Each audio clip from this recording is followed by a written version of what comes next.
Hello বন্ধুরা, welcome back to my channel Susmita Sandy family.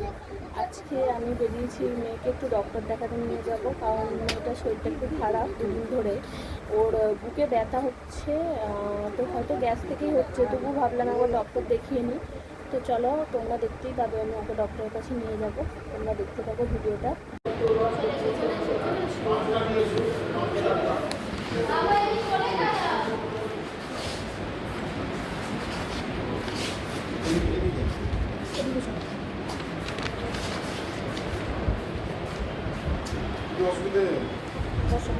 কালকে রাতে হঠাৎ ওই বলছে বুকটার এখানটা ব্যথা হচ্ছে আর পিঠের এদিকটা, কোথায় ব্যথা করছে? ডান দিকে এখানে ব্যথা করছিল, এখানে পিঠের এখানটায়।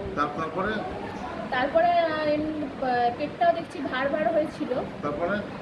তারপরে পটি করেনি সারাদিন। তার রাতে আমি বললাম বেশি করে জল খেতে, তাই একটু জল খাওয়ার পরে অল্প একটু পটি হয়েছিল, হতে বলছে আমার পেটটা হালকা হয়েছে। এখন কি সমস্যা হচ্ছে? এখনো একটু হালকা বলছে, এখন বলছে হালকা, এখনো বলছে ব্যথা করছে। বলো কোথায়? এইখানে না এইসব জায়গায় ব্যথা করছে? বুকে কেন ব্যথা করবে ছোট ছেলে? আর জল একদম কম খাচ্ছে, গ্যাস হয়ে যাচ্ছে ভীষণ।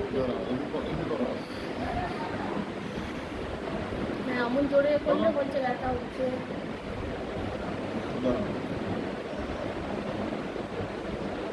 এমনি বুকের কোনো সমস্যা, ছোট বাচ্চার বুকের কিছু হয় না। ময়দার জিনিস খেয়েছে তো, জল কম খায়, জল কম, গ্যাস হলে গ্যাসটা উপর দিকে ঠেলা মারবে, অস্বস্তি মতো লাগবে। মোটামুটি বুঝে শুনে খাবার খাবে, জল বেশি করে খাবে, ঠিক আছে? কিন্তু ঠিক লাগে না? লাগে না? লাগে। আর একটু সর্দিও হয়েছে খুব। আমি অম্বল গাছের ওষুধ দিচ্ছি, এটাই খাওয়াবে। ঠিক আছে, গ্যাসের ওষুধ দিচ্ছি, এটা খালি পেটে খাবো। এখন খালি পেটে খাবেন, আধ ঘন্টা বাদে খাবার খাবে, ঠিক আছে? ঠিক আছে। কাল থেকে সকালে খালি পেটে খাবে।